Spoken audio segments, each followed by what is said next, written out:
ನಮಸ್ಕಾರ ವೀಕ್ಷಕರೇ, ಇಬ್ಬನಿ ಚಾನಲ್ಗೆ ಸ್ವಾಗತ. ನಮ್ಮ ವಿಡಿಯೋಗಳನ್ನು ಮೊದಲ ಬಾರಿ ನೋಡುತ್ತಿದ್ದಲ್ಲಿ ದಯವಿಟ್ಟು ಸಬ್ಸ್ಕ್ರೈಬ್ ಮಾಡಿಕೊಳ್ಳಿ, ಲೈಕ್ ಮತ್ತು ಶೇರ್ ಮಾಡಲು ಮರೆಯದಿರಿ. ನಮ್ಮ ಕತೆಗಳನ್ನು ಸ್ಕಿಪ್ ಮಾಡದೆ ನೋಡಿ ಆನಂದಿಸಿ.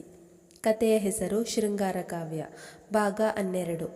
ಲೇಖಕರು ಕೈಸರ್ ಜಹಾ. ಮನೋಹರ್ ಅವರಿಗೆ ಕಾವ್ಯಾಳ ಮೇಲೆ ತುಂಬ ನಂಬಿಕೆ. ಈಗಲೂ ಸಹ ಅವಳು ಯಾವ ತಪ್ಪು ಮಾಡಲಿಲ್ಲ, ಮನೆಗೆ ಬಂದೇ ಬರುತ್ತಾಳೆ ಎನ್ನುವ ಆಚಾರ ನಂಬಿಕೆ ಹೊಂದಿರುವವರು. ಚಾಂದಿನಿ ಮದುವೆಗೆ ಒಪ್ಪಿದ್ದು ತಾನು ಇಷ್ಟಪಟ್ಟ ಹುಡುಗಿಯೇ ಅವನ ಹೆಂಡತಿಯಾಗುತ್ತಿರುವುದು ಪ್ರತೀಕ್ಗೆ ತುಂಬ ಖುಷಿಯನ್ನು ಉಂಟು ಮಾಡಿರುತ್ತದೆ.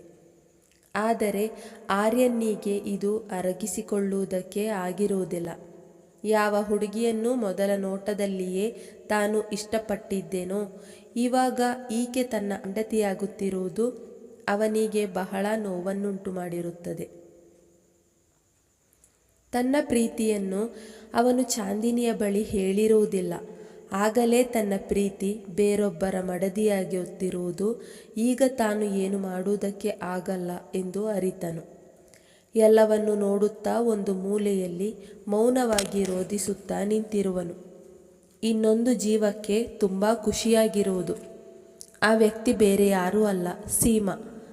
ಚಾಂದಿನಿಯ ಹಿಂದೆ ಹಿಂದೆ ಸುತ್ತುತ್ತಿದ್ದವನನ್ನು ನೋಡಿದ್ದ ಸೀಮಾ ಈಗ ಚಾಂದಿನಿ ಪ್ರತೀಕನ ಹೆಂಡತಿ. ಇನ್ನು ಆರ್ಯನ್ ತನ್ನ ಪಾಲಿಗೆ ಎಂದು ನಂಬಿದವಳು ಖುಷಿಯಾಗಿ ಅವರ ಬಳಿ ಹೋಗಿ ನಿಲ್ಲುವಳು. ಅವಳನ್ನು ನೋಡಿಯೂ ನೋಡದಂತೆ ಮನದಲ್ಲಿದ್ದ ದುಃಖದ ಜೊತೆ ನಿಂತಿರುವನು ಆರ್ಯನ್.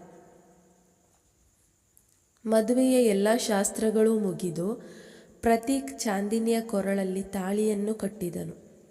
ಹಣೆಗೆ ಕುಂಕುಮವಿಟ್ಟು ಕಾಲಿಗೆ ಕಾಲುಂಗುರ ತೊಡಿಸಿ ತನ್ನವಳಾಗಿ ಮಾಡಿಕೊಳ್ಳುವನು. ಚಾಂದಿನಿಯ ಕೊರಳಿಗೆ ತಾಳಿ ಕಟ್ಟಿದ ನಂತರ ಬರುವಳು ಕಾವ್ಯ. ಅವಳನ್ನು ಆ ಅವಸ್ಥೆಯಲ್ಲಿ ನೋಡಿದವರು ಗಾಬರಿಯಾಗುವರು.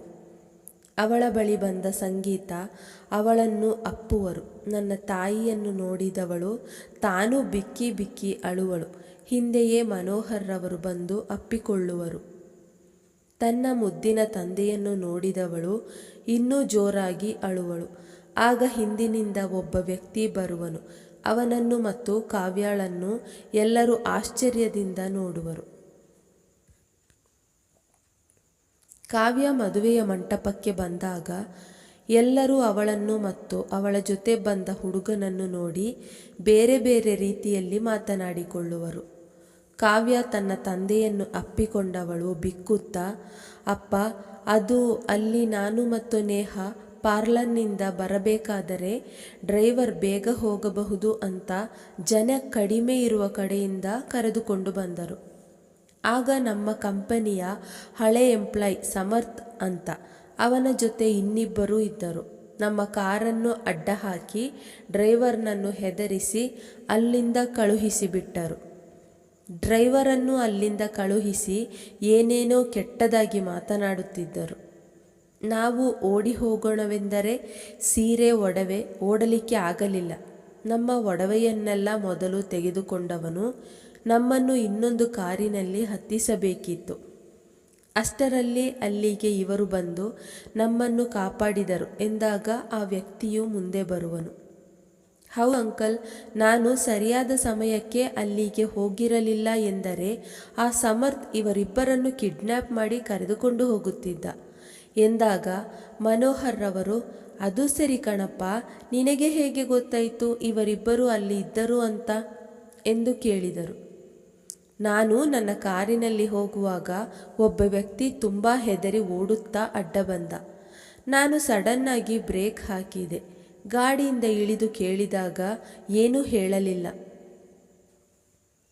ಅವನ ಗಾಬರಿ ನೋಡಿ ತುಂಬ ಸಲ ಕೇಳಿದ ಮೇಲೆ ಆ ಹುಡುಗಿಯರ ಮಾನ ಪ್ರಾಣ ಉಳಿಸಿ ಸರ್ ಅಲ್ಲಿ ಅಂತ ತೋರಿಸಿಕೊಟ್ಟು ಮತ್ತೆ ಓಡಿ ಹೋದ. ನಾನು ಅವನು ತೋರಿಸಿದ ಕಡೆ ಏನಿದೆ ನೋಡೋಣ ಅಂತ ಹೋಗುವ ಮೊದಲು ಪೊಲೀಸಿಗೆ ಕಾಲ್ ಮಾಡಿ ಹೋದೆ. ಅದೊಂದು ನಿರ್ಜನ ರಸ್ತೆ, ಯಾರೂ ಅಲ್ಲಿ ಓಡಾಡಲ್ಲ. ಅಲ್ಲಿ ಹೋದಾಗ ಇವರಿಬ್ಬರು ಅವರ ಒಡವೆಯನ್ನೆಲ್ಲ ತೆಗೆದು ಅವರ ಕೈಗೆ ಕೊಡುತ್ತಾ ಇದ್ದರು. ನಾನು ಪೊಲೀಸ್ ಬರುವ ತನಕ ಅವರನ್ನು ಅಲ್ಲೇ ನಿಲ್ಲಿಸಬೇಕು ಅಂತ ಮುಂದೆ ಹೋಗಿ ಇಬ್ಬರನ್ನು ಬಿಡಿ ಅಂತ ಹೇಳಿದೆ. ಕೇಳಲಿಲ್ಲ.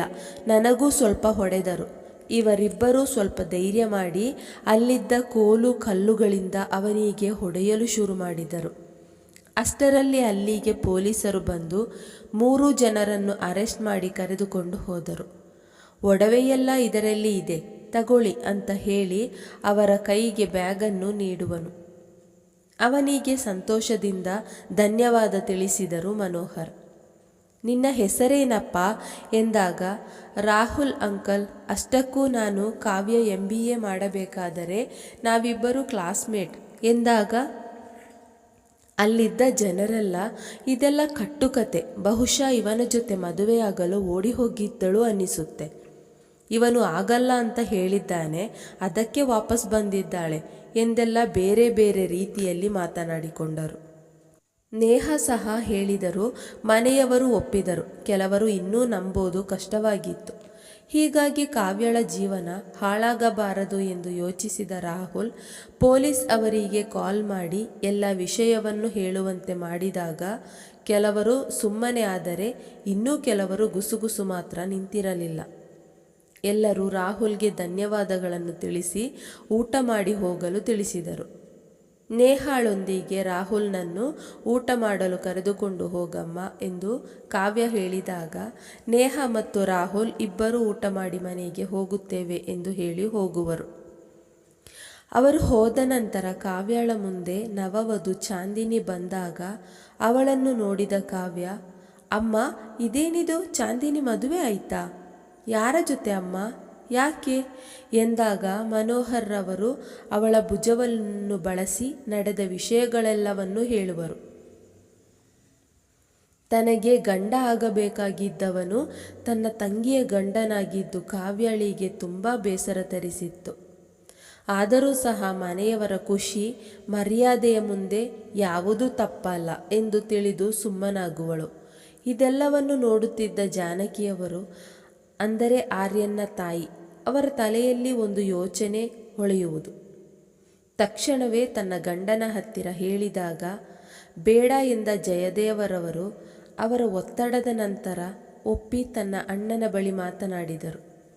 ಅವರು ಸಹ ಇದೇ ಸರಿ ಎಂದು ತಿಳಿದು ಮನೋಹರ್ ಅವರ ಬಳಿ ಬಂದು ಸ್ವಲ್ಪ ಮಾತನಾಡಬೇಕೆಂದು ಹೇಳುವರು. ಅಷ್ಟರಲ್ಲಿ ಮದುವೆಗೆ ಬಂದಿದ್ದ ಜನರಲ್ಲಿ ಕೆಲವರು ಚಾಂದಿನಿ ಮತ್ತು ಪ್ರತೀಕ್ ಮದುವೆ ನಡೆದಿದ್ದನ್ನು ನೋಡಿ ಊಟ ಮಾಡಿ ಖಾಲಿಯಾಗಿರುವರು. ಹತ್ತಿರ ಬಂಧು ಬಳಗದವರು ಮಾತ್ರ ಇದ್ದರು. ನೋಡಿ ಮನೋಹರ್, ಈಗ ಕಾವ್ಯ ಮದುವೆ ಆಗಲಿಲ್ಲ ಎಂದರೆ ಕಷ್ಟ ನಿಮಗೆ ಗೊತ್ತು. ಈ ಜನರು ಎಲ್ಲ ಹೇಗೆ ಮಾತನಾಡುತ್ತಾರೆ ಅಂತ. ಅದಕ್ಕೆ ನಾನೊಂದು ಪರಿಹಾರ ಹೇಳೋಣ ಅಂತ ಇದ್ದೀನಿ ಎಂದು ನಿಧಾನವಾಗಿಯೇ ಹೇಳಿದರು. ಗೊತ್ತು, ಹಾಗಂತ ಈಗ ನಾನೇನು ಮಾಡಲಿ? ಕಾವ್ಯಾಳಿಗಾಗಿ ಇನ್ನೂ ಸ್ವಲ್ಪ ಹೊತ್ತು ನಾವು ವೇಟ್ ಮಾಡಬೇಕಾಗಿತ್ತು ಎಂದು ತಮ್ಮ ಕಣ್ಣುಗಳನ್ನು ಒರೆಸುತ್ತಾ ಹೇಳಿದರು. ಅದಕ್ಕೆ ನಾನು ಏನು ಹೇಳೋದು ಅಂದರೆ, ನನ್ನ ತಮ್ಮನ ಮಗ ಆರ್ಯನ್ ಜೊತೆ ಕಾವ್ಯ ಮದುವೆ ಮಾಡಿಸಿದ್ದರೆ ಹೇಗಿರುತ್ತೆ? ಆರ್ಯನ್ನಿಗೆ ಕೆಲಸ ಇಲ್ಲ ಅಂತ ನೀವು ಯೋಚನೆ ಮಾಡಬೇಡಿ. ಇವತ್ತಲ್ಲ ನಾಳೆ ಸಿಗುತ್ತೆ. ಅವನು ಕೂಡ ಒಳ್ಳೆಯ ಹುಡುಗ. ಈಗ ಕಾವ್ಯ ಮದುವೆ ಆಗಲಿಲ್ಲ ಎಂದರೆ ಸುಮ್ಮನೆ ಜನರ ಬಾಯಿಗೆ ಆಹಾರವಾಗುತ್ತಾಳೆ. ನೋಡಿ ಯೋಚನೆ ಮಾಡಿ ಎಂದರು. ಅದು ಸರಿ ಜನಾರ್ದನ್ ರವರೇ, ಇದಕ್ಕೆ ಒಪ್ಪುತ್ತಾನಾ ಆರ್ಯನ್? ಹೌದು, ಅವನು ಒಪ್ಪುತ್ತಾನೆ. ನನ್ನ ಮಾತನ್ನು ಮೀರಲ್ಲ. ಅವನಿಗೆ ನನ್ನ ಮೇಲೆ ತುಂಬ ಗೌರವ. ನಾನು ಅವನ ಜೊತೆ ಮಾತನಾಡ್ತೀನಿ. ನೀವು ಕಾವ್ಯಾಳ ಜೊತೆ ಮಾತನಾಡಿ ಎಂದು ಹೇಳಿ ಅಲ್ಲಿಂದ ಹೋಗುವರು. ಮನೋಹರ್ ರವರು ಸಂಗೀತಾರ ಬಳಿ ಬಂದು ನಡೆದ ಮಾತುಕತೆಗಳನ್ನೆಲ್ಲ ಹೇಳಿದಾಗ ಸಂಗೀತಾರವರು ಸಹ, ನೋಡಿರುವ ಜನ ಈಗ ಕಾವ್ಯಾಳ ಮದುವೆ ಆರ್ಯನ್ ಜೊತೆ ನಡೆದರೆ ಒಳ್ಳೆಯದು ಎಂದು ಒಪ್ಪಿ ಮನೋಹರ್ ರವರೇ ಕಾವ್ಯಾಳ ಬಳಿ ಮಾತನಾಡಲಿ. ಅವರ ಮಾತನ್ನು ಕಾವ್ಯ ಎಂದಿಗೂ ನಿರಾಕರಿಸುವುದಿಲ್ಲ ಎಂದು ಹೇಳಿದರು. ಕಾವ್ಯಾಳ ಬಳಿ ಬಂದ ಮನೋಹರ್, ಕಾವ್ಯ, ನಿನಗೆ ಒಪ್ಪಿಗೆ ಇದ್ದರೆ ಜಯದೇವ್ ಅವರ ಮಗ ಆರ್ಯನ್ನ ಜೊತೆ ಮದುವೆ ಆಗುತ್ತೀಯಾ ಎಂದು ಕೇಳಿದರು. ತನ್ನ ಅಪ್ಪನ ನೇರ ಮಾತುಗಳಿಂದ ಕಾವ್ಯ ದಂಗಾಗುವಳು. ಅಪ್ಪ, ನನಗೇನು ಈಗಲೇ ಮದುವೆ ಆಗಬೇಕು ಅಂತ ಇಲ್ಲಪ್ಪ, ಅಷ್ಟಕ್ಕೂ ನಾನು ಏನು ತಪ್ಪು ಮಾಡಿಲ್ಲ ಎಂದು ಹೇಳಿದಾಗ, ಇಲ್ಲ ಮಗಳೇ, ನೀನು ತಪ್ಪು ಮಾಡಿದ್ದೀಯಾ, ಈ ಅಪ್ಪನಿಗೆ ನಿನ್ನ ಮೇಲೆ ನಂಬಿಕೆ ಇಲ್ಲ ಅಂತ ಅಲ್ಲ ಮಗಳೇ. ನನ್ನ ಮಗಳು ಅಪ್ಪಟ ಚಿನ್ನ. ನಿನ್ನ ಮದುವೆ ದಿನ ಹೀಗೆಲ್ಲ ಆಯಿತು, ಮತ್ತೆ ಸುಮ್ಮನೆ ಎಲ್ಲರೂ ನನ್ನ ಮಗಳ ಬಗ್ಗೆ ಏನೇನೋ ಮಾತನಾಡುವುದು ಎಲ್ಲ ನನಗೆ ಸಹಿಸಿಕೊಳ್ಳಲು ಆಗಲ್ಲ ಮಗಳೇ. ಹಾಗಂತ ಆರ್ಯನ್ ಏನು ಎತ್ತ ಅಂತ ಗೊತ್ತಿಲ್ಲ, ಅವರನ್ನು ಮದುವೆಯಾಗುವ ಅಂತ ಹೇಳ್ತಿದ್ದೀರಲ್ಲಪ್ಪ. ಆರ್ಯನ್ ತುಂಬ ಒಳ್ಳೆಯ ಹುಡುಗ ಅಂತ ಕಣಮ್ಮ. ಅಷ್ಟಕ್ಕೂ ಅವನು ಜನಾರ್ದನ್ ರವರ ತಮ್ಮನ ಮಗ ಅಂದ ಮೇಲೆ ಅದೇ ಕುಟುಂಬ ಒಳ್ಳೆಯವರು ಅಂತ ಪ್ಲೀಸ್ ಮಗಳೇ ಒಪ್ಪಿಕೋ ಎಂದು ಹೇಳುವರು. ಮುಂದುವರಿಯುತ್ತದೆ. ಈ ಕಥೆಯ ಮುಂದಿನ ಸಂಚಿಕೆಯನ್ನು ಮುಂದಿನ ವಿಡಿಯೋದಲ್ಲಿ ಹಾಕಲಾಗುವುದು. ಪ್ರಿಯ ವೀಕ್ಷಕರೇ, ನಮ್ಮ ಈ ಕತೆ ಇಷ್ಟವಾಗಿದೆ ಎಂದು ಭಾವಿಸುತ್ತೇವೆ. ಇದೇ ರೀತಿ ಮುಂದಿನ ವಿಡಿಯೋಗಳಿಗಾಗಿ ನಮ್ಮ ಚಾನೆಲ್ಗೆ ತಪ್ಪದೇ ಸಬ್ಸ್ಕ್ರೈಬ್ ಆಗಿ, ಪಕ್ಕದಲ್ಲಿರುವ ಬೆಲ್ಲೈಕನನ್ನು ಪ್ರೆಸ್ ಮಾಡಿ. ನಿಮ್ಮೆಲ್ಲರ ಪ್ರತಿ ಕಾಮೆಂಟ್ ನಮಗೆ ಸ್ಫೂರ್ತಿದಾಯಕ. ಧನ್ಯವಾದಗಳು.